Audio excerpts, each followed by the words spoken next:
Hello students, welcome back. We are studying matrix और last lecture में हमने discuss किया था इन्वर्स ऑफ ए मैट्रिक्स। कोई मैट्रिक्स ए है वो इन्वर्टिबल कब होगी? If it is a square matrix and its determinant is non zero.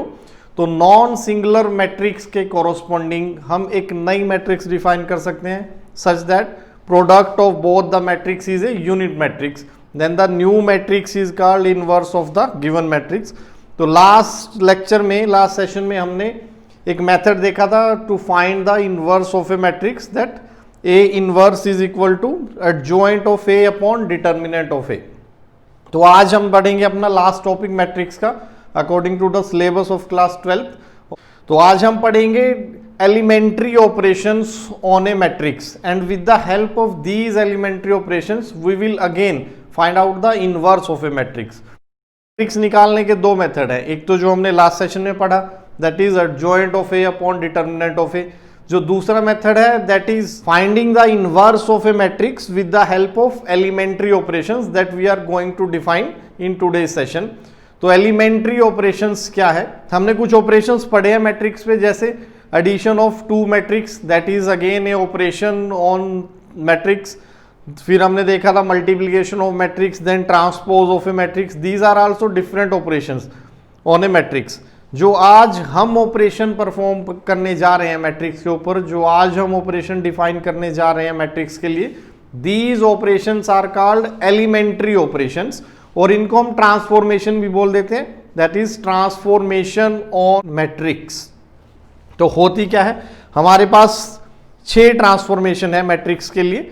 3 column wise apply होती हैं और 3 अप्लाई होती हैं रो वाइज। तो हम ऐसा कह सकते हैं कि we have 3 row operation and 3 column operation elementary. We have 3 elementary row operation and 3 elementary column operation that are defined for a matrix. So basically we have 6 elementary operations defined for a matrix, 3 are row wise and 3 are column wise. तो elementary operations को हम transformation भी बोल देते हैं।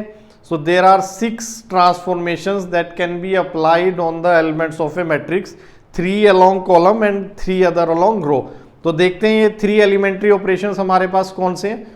जैसे हमने determinant में पढ़ा था, operations on determinant, different properties of determinant हमने पढ़ी थी कि डिटर्मिनेंट की किसी एक रो को हम कांस्टेंट मल्टीप्लाई कर दें। तो यहां भी सिमिलर ऑपरेशन है कि मैट्रिक्स की किसी रो को आप एक कांस्टेंट से मल्टीप्लाई कर दो, या मैट्रिक्स के किसी कॉलम को आप एक कांस्टेंट से मल्टीप्लाई कर दो, that is a elementary operation on matrix. फिर हमने डिटर्मिनेंट में पढ़ा था कि अगर हम 2 रो को एक्सचेंज कर दें तो डिटर्मिनेंट की वैल्यू -1 से मल्टीप्लाई हो जाती है। तो यहां भी हम ऐसा ही सिमिलर ऑपरेशन देखेंगे। We can exchange 2 rows of a matrix, we can exchange 2 columns of a matrix, that is another elementary operation on matrix. And the third one, जैसे हमने डिटर्मिनेंट में पढ़ा था कि डिटर्मिनेंट की एक रो में आप किसी दूसरी रो के एलिमेंट्स का मल्टीपल ऐड या सब्ट्रैक्ट कर सकते हो। तो यहां भी सिमिलर ऑपरेशंस हैं। तो जो ये 3 ऑपरेशन हमने डिटर्मिनेंट में डिफाइन किए थे, सिमिलर ऑपरेशंस मैट्रिक्स के लिए भी हैं, that are called elementary operations. The first elementary operation is interchange any 2 row और any 2 column. So interchange any 2 rows, और ब्रैकेट में हम कर लेते हैं कॉलम्स। तो ये same property, interchange any 2 columns. So this is the first elementary operation on a matrix. इसको हम लिखेंगे कैसे? Say we want to exchange row I and row J. 2 row है हमारे पास, रो आई और रो जे, हम उन्हें एक्सचेंज करना चाहते हैं। तो हम इसे कैसे दिखाएंगे ऑपरेशन को? रो आई इज एक्सचेंज्ड विद रो जे, या आप रो जे को रो आई से एक्सचेंज कर लो।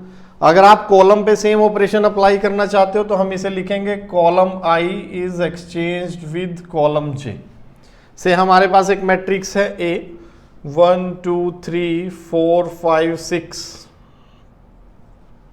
अब हम इस पर ऑपरेशन अप्लाई कर देते हैं कि से एक्सचेंज रो 1 एंड रो 2। तो इस पर अगर हमने ऑपरेशन परफॉर्म कर दिया, एक्सचेंज एलिमेंट्री ऑपरेशन परफॉर्म कर दिया या ट्रांसफॉर्मेशन अप्लाई कर दी, this transformation, this is a transformation now, ये ट्रांसफॉर्मेशन हमने इस मैट्रिक्स पर अगर अप्लाई की तो क्या होगा, रो 1 और रो 2 एक्सचेंज हो जाएंगे, we will get another matrix. जब भी आप मैट्रिक्स पर कोई ट्रांसफॉर्मेशन अप्लाई करोगे आपको एक नई मैट्रिक्स मिलेगी, और ये जो नई मैट्रिक्स मिली है that is matrix equivalent to the given matrix. So जैसे ही हमने ये ऑपरेशन परफॉर्म किया, यहां से आपको एक और मैट्रिक्स मिली बी, रो 1 और रो 2 एक्सचेंज हो गए, 4 5 6 और ये बना 1 2 3। Now A and B they are called equivalent matrix. तो दो मैट्रिक्स इक्विवेलेंट कब होंगी, if one of them can be formed by applying elementary operation on the other matrix. तो अगर एक मैट्रिक्स पर आपने कोई भी एलिमेंट्री ऑपरेशन लगाया है, आपको एक नई मैट्रिक्स मिलेगी, और इन दो मैट्रिक्स को हम कहेंगे दे आर इक्विवेलेंट मैट्रिक्स। तो यहां पर A and B they are equivalent matrices. अगर मैं इस पे ट्रांसफॉर्मेशन लगा दूं, से बी पर मैं ट्रांसफॉर्मेशन लगा देता हूं, दैट C1 और C2 को एक्सचेंज कर दे, C1 is exchange with C2। तो बी मैट्रिक्स पर मैंने एक ट्रांसफॉर्मेशन लगाई, C1 is exchange with C2, हमें एक नई मैट्रिक्स मिल गई से C1 और C2 का हम एक्सचेंज कर दें तो यहां पर क्या आ जाएगा 5 2, और ये बनेगा 4 1, थर्ड कॉलम हमारा एज इट इज है। So now these three matrices A, B and C they are equivalent matrices. तो first operation I think clear है कि we can exchange the rows, any two rows of a matrix, we can exchange any two columns of a matrix, but the matrix will change itself, the matrix we will get a new matrix। तो ये A matrix है और ये दोनों different matrixes है, और हम इनको कहेंगे equivalent matrices. This is the first elementary operation, या फिर हम ट्रांसफॉर्मेशन कह सकते हैं, this is the first transformation defined for a matrix.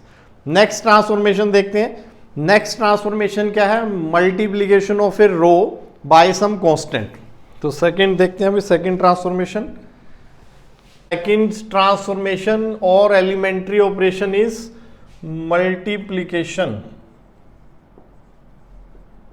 Of elements of a row और कॉलम, ब्रैकेट में कॉलम लिखें, कॉलम बाय सम कांस्टेंट, या फिर स्केलर भी कह सकते हो, बाय सम स्केलर। सो इससे ये हमारे पास एक मैट्रिक्स है A। अब इस ऑपरेशन को दिखाएंगे हम कैसे, से Ri को हम मल्टीप्लाई कर रहे हैं किसी स्केलर K से। सो Ri को हमने मल्टीप्लाई कर दिया स्केलर K से। सो दिस इज द ट्रांसफॉर्मेशन, ये हमारी सेकंड ट्रांसफॉर्मेशन आ गई। इसका मतलब है, इस सिंटैक्स का मतलब क्या है, that row I, every element of row I is getting multiplied with the scalar K is a constant here।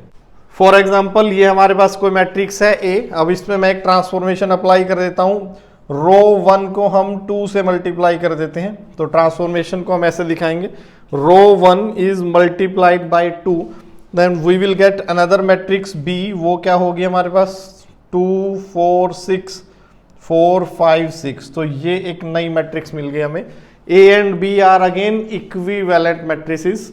तो हमने मैट्रिक्स A पर एक ट्रांसफॉर्मेशन लगाई और हमें एक नई मैट्रिक्स मिल गई, and A and B are called equivalent matrices. So this is the second transformation defined for a matrix. अब थर्ड देखते हैं हम। थर्ड क्या है, एक रो में किसी दूसरी रो का मल्टीपल ऐड करना है। तो एक रो के एलिमेंट में किसी दूसरी रो के कोरोस्पोंडिंग एलिमेंट्स का मल्टीपल हमें ऐड या सब्ट्रैक्ट करना है, जो सिमिलर ऑपरेशन हमने डिटर्मिनेंट्स में परफॉर्म किया था। डिटर्मिनेंट में डिटर्मिनेंट ये ऑपरेशन परफॉर्म करने से डिटर्मिनेंट की वैल्यू अनचेंज रहती है, लेकिन मैट्रिक्स में ऐसा नहीं है। जैसे ही आप ये ट्रांसफॉर्मेशन अप्लाई करोगे आपको एक नई मैट्रिक्स मिलेगी, दैट मीन्स आपकी मैट्रिक्स चेंज हो जाएगी। So the third and last one transformation,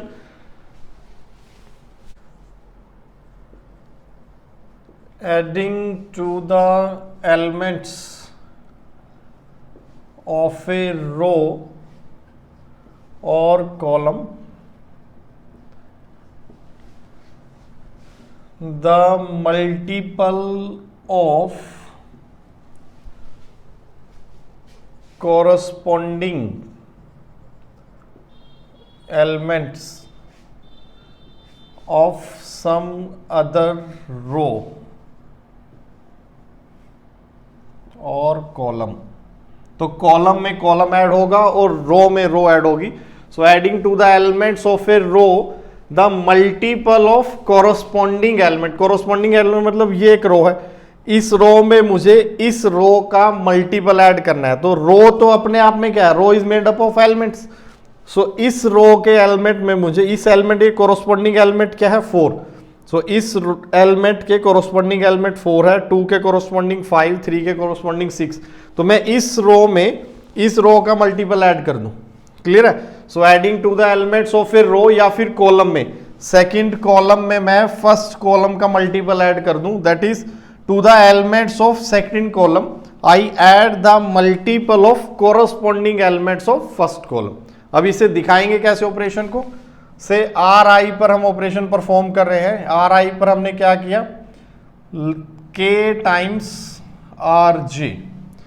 तो आर आई रो आई पर हमने क्या किया, रो आई के एलिमेंट्स में हमने रो जे के एलिमेंट्स को के से मल्टीप्लाई करके ऐड कर दिया।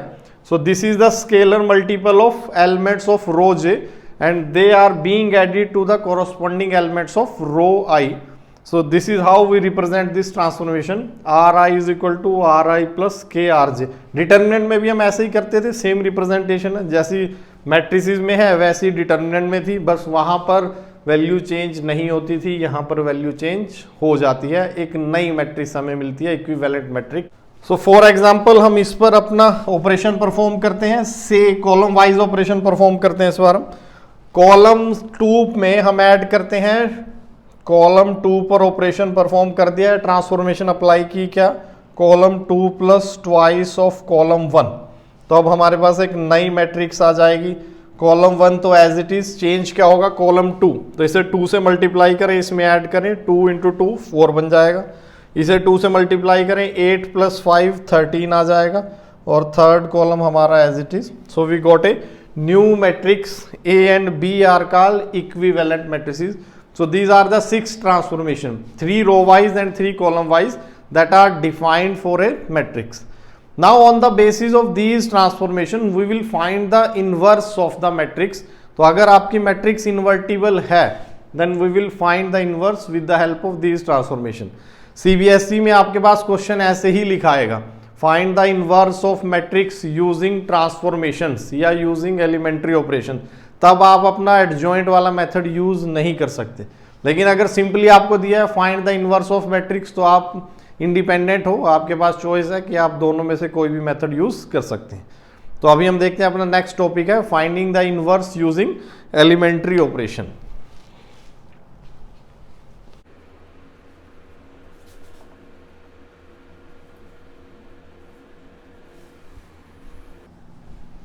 तो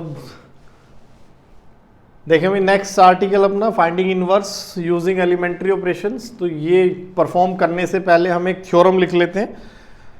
late X A and B are 3 matrices, X A और बी हमारे पास 3 मैट्रिक्स हैं of same order. So let X is equal to A B. इन 3 मैट्रिक्स की हेल्प से हमने एक मैट्रिक्स इक्वेशन बना ली, इन 3 मैट्रिसेस की हेल्प से हमने एक मैट्रिक्स इक्वेशन बना ली।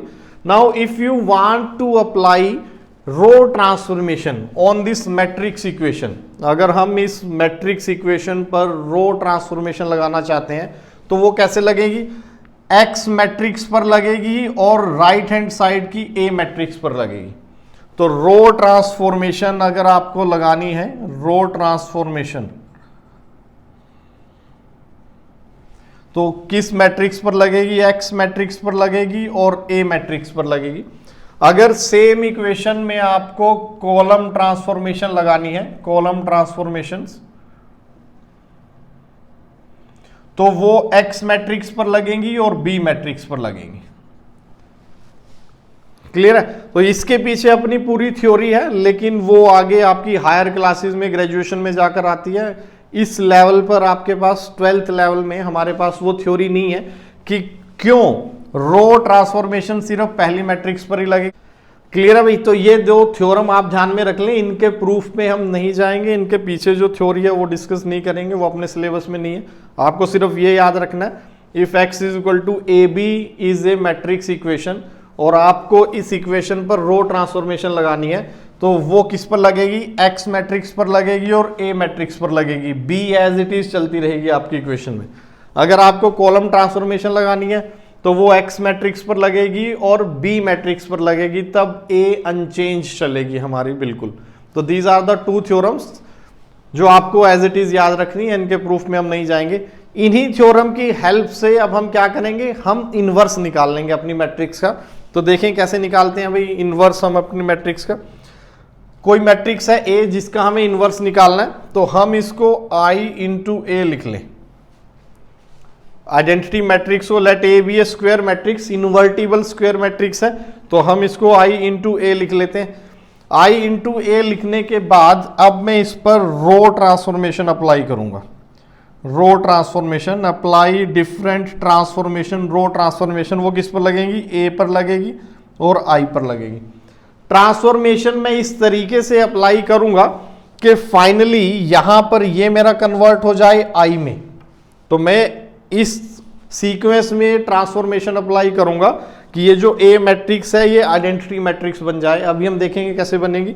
और ये जो आई मैट्रिक्स है ये किसी नई मैट्रिक्स में चेंज हो जाएगी, से बी मैट्रिक्स, और ए तो एज इट इज चलेगी।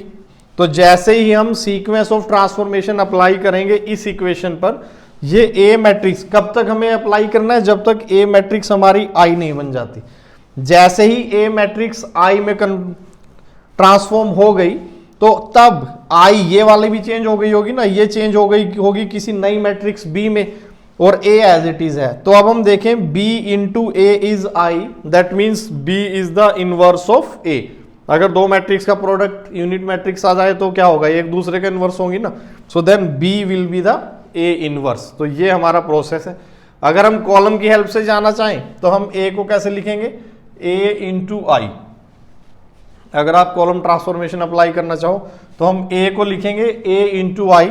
अब हमारा टारगेट क्या रहेगा? Again by applying column transformation apply करके हम इस a को कन्वर्ट कर देंगे i में। ये a हमारा एज इट इज चलेगा, इसको तो कोई छेड़खानी नहीं करनी है क्योंकि ऑपरेशन x पर लगेंगे और b पर लगेंगे जो भी कॉलम ट्रांसफॉर्मेशन होंगे।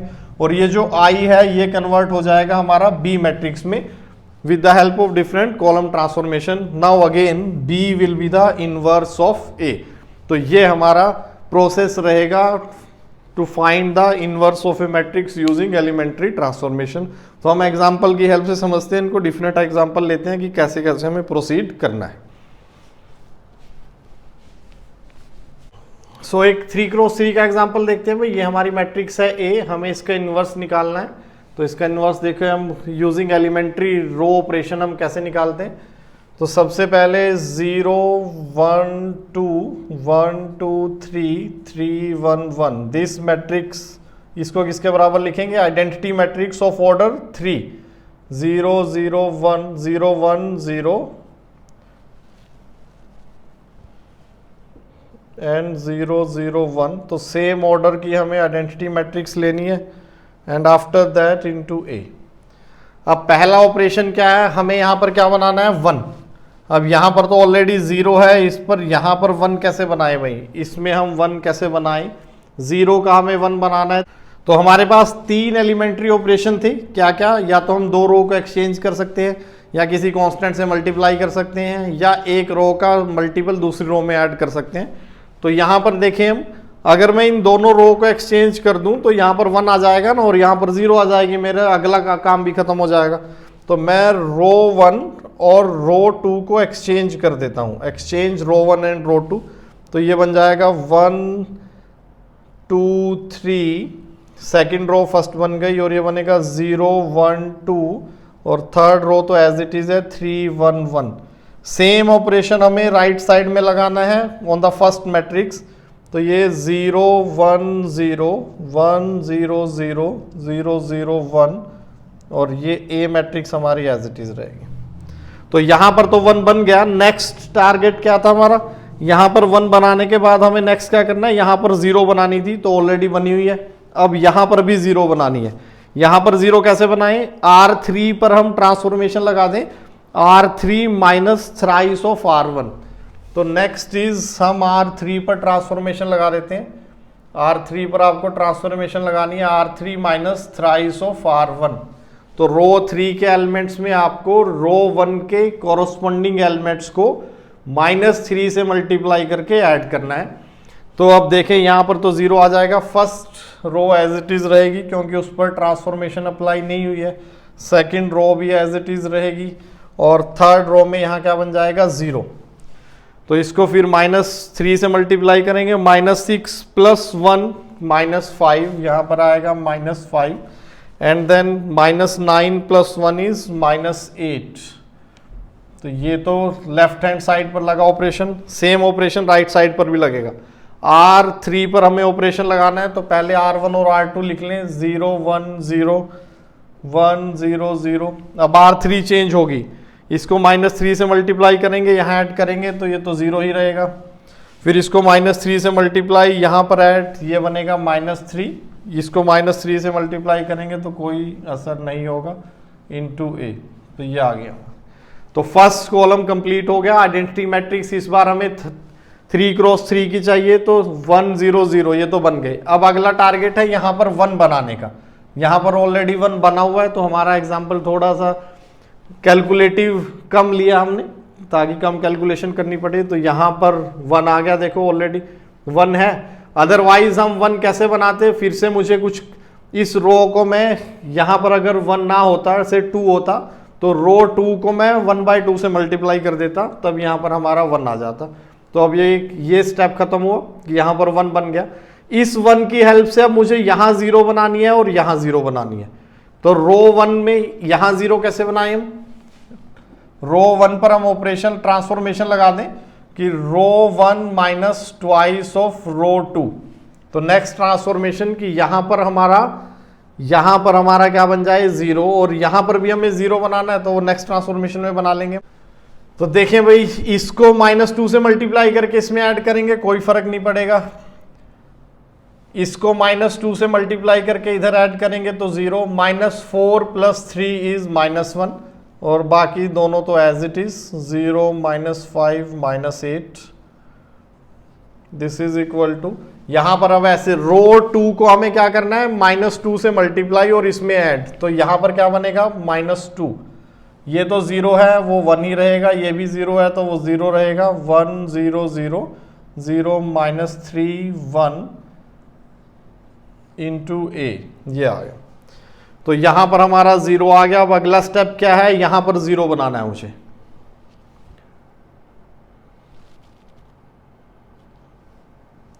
नेक्स्ट टारगेट इज -5 की जगह 0 बनाना है, तो कैसे बनेगा, R3 पर ट्रांसफॉर्मेशन लगा दें। कौन सी transformation, R3 plus 5 times R2 की इस 1 की हेल्प से यहां पर मुझे 0 बनाना है, तो इसको 5 से मल्टीप्लाई करें R2 को और इसमें ऐड कर दें।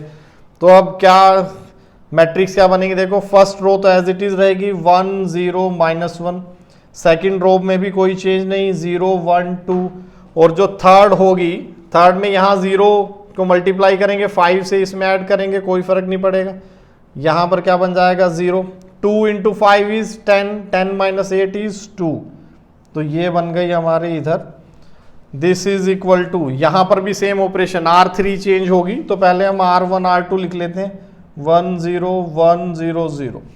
अब इसको क्या करना है, 5 से मल्टीप्लाई और इसमें ऐड, तो यहाँ पर आ जाएगा 5, ये तो 0 ही रहेगा, तो -3, यहाँ पर भी 0 है तो 1 इंटू A।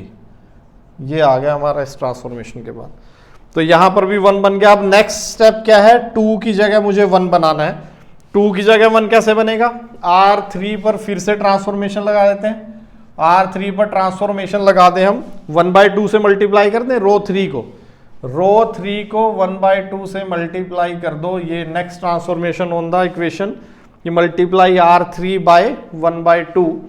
तो फर्स्ट रो तो एज इट इज रहेगी 1 0 -1, सेकंड भी एज इट इज 0 1 2, थर्ड में क्या चेंज होगा, 1/2 से मल्टीप्लाई तो 0 0 1। 0 0 1, राइट हैंड साइड यहां पर भी first row as it is -2 1 0, second row 1 0 0, third row को क्या करना है 1/2 से मल्टीप्लाई, थर्ड रो को हमें 1/2 से मल्टीप्लाई करना है, तो 5/2 -3/2, 5/2 -3/2 और 1/2, ये आ गई हमारी नेक्स्ट मैट्रिक्स इनटू ए। तो अब देखें यहां पर भी, अब मुझे इस थर्ड रो की हेल्प से यहां 0 बनाना है और यहां 0 बनाना है, तो मैं एक ही साथ दोनों ऑपरेशन लगा देता हूं भाई। R2 R1 पर ट्रांसफॉर्मेशन क्या लगाएं, R1 पर मुझे यहां पर बनाना है 0, तो मैं इसको सिंपल ऐड कर दूं R1 प्लस R3। इस तरह R2 पर भी ट्रांसफॉर्मेशन लगा देता हूं, R2 पर क्या ट्रांसफॉर्मेशन लगाएं, R2 यहां पर मुझे बनाना है 0, तो मुझे यहां 0 बनाना था और यहां 0 बनाना है, यहां 0 तो सिंपली ऐड करने से बन जाएगा, यहां 0 क्या करूं, इसको -2 से मल्टीप्लाई करूं, -2 इंटू R3, तो यहां भी अब 0 बन जाएगी अपनी। तो आप एक टाइम पर एक ही ऑपरेशन लगाएं, मेरे पास स्पेस थोड़ा कम है नहीं तो रब करना पड़ेगा, इस वजह से एक ही साथ दोनों ऑपरेशन लगा दिए। तो क्या क्या चेंज होंगे, यहां कोई चेंज नहीं होगा, यहां कोई चेंज नहीं होगा, 1 0, यहां क्या बन जाएगा 0, फिर यहां कोई चेंज नहीं होगा, यहां भी कोई चेंज नहीं होगा, यहां पर क्या बन जाएगा -2 इंटू +2 इज 0 और 0 0 1, तो ये बन गई हमारी आइडेंटिटी मैट्रिक्स। इधर यहां पर अब देखें क्या करना है, इसको सिंपली यहां ऐड करना है, -2 + 5/2 कितना बनेगा 1/2, -3/2 + 1 इज -1/2 और 1/2 + 0 इज 1/2। सेकेंड, अब इसको मुझे -2 से मल्टीप्लाई करके इसमें ऐड करना है, तो -5 + 1 इज -4, -2 से मल्टीप्लाई तो कितना बनेगा 3 + 0 इज 3 और -2 से मल्टीप्लाई करके -1, ये आया 5/2 -3/2 1/2 इंटू ए। तो अब ये हमारी आइडेंटिटी मैट्रिक्स बन गई, this means this is inverse of A, तो ये आपके पास ए इनवर्स आ गया।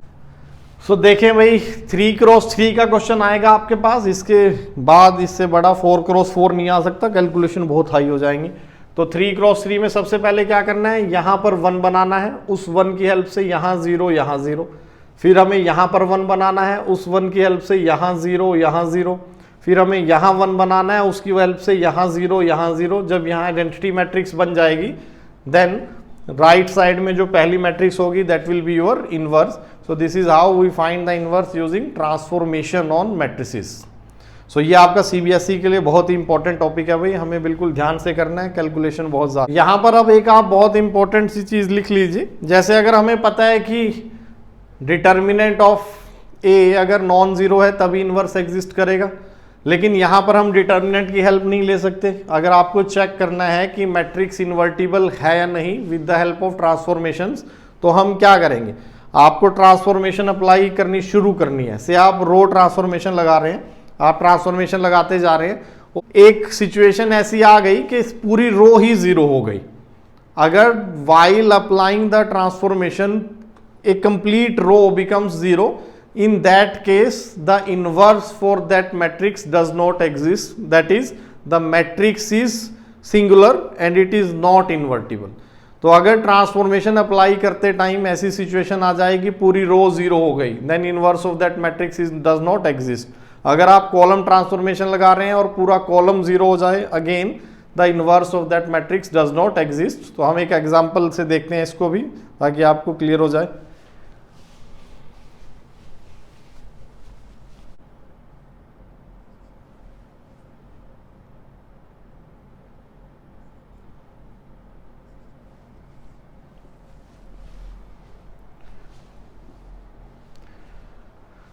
Late A be any matrix और हमें इसका इनवर्स निकालना है यूजिंग रो ट्रांसफॉर्मेशन।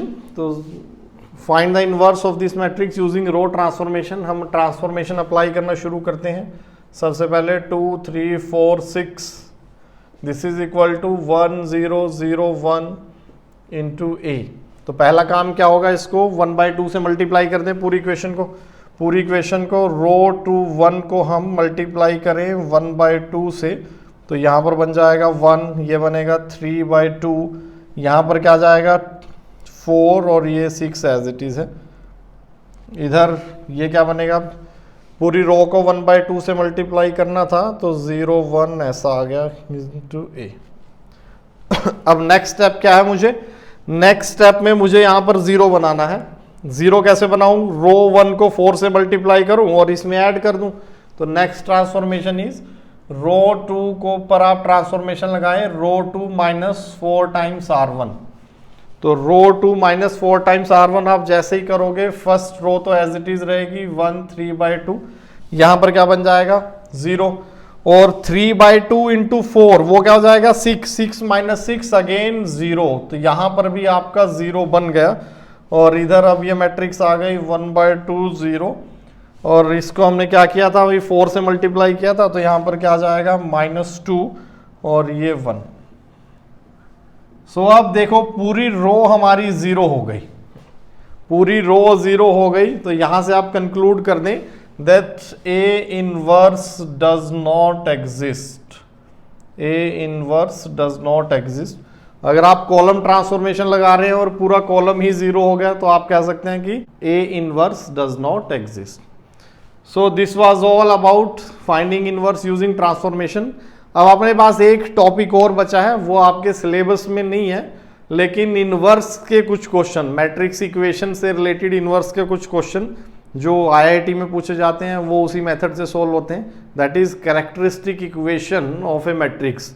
वो हम अपना नेक्स्ट सेशन में करते हैं। आज के लिए इतना ही। सीबीएसई का सिलेबस आपका खत्म हुआ, आईआईटी के लिए भी सिर्फ एक टॉपिक बचा है, दैट इज कैरेक्टरिस्टिक इक्वेशन, वो हम नेक्स्ट सेशन में करेंगे। Okay, thank you.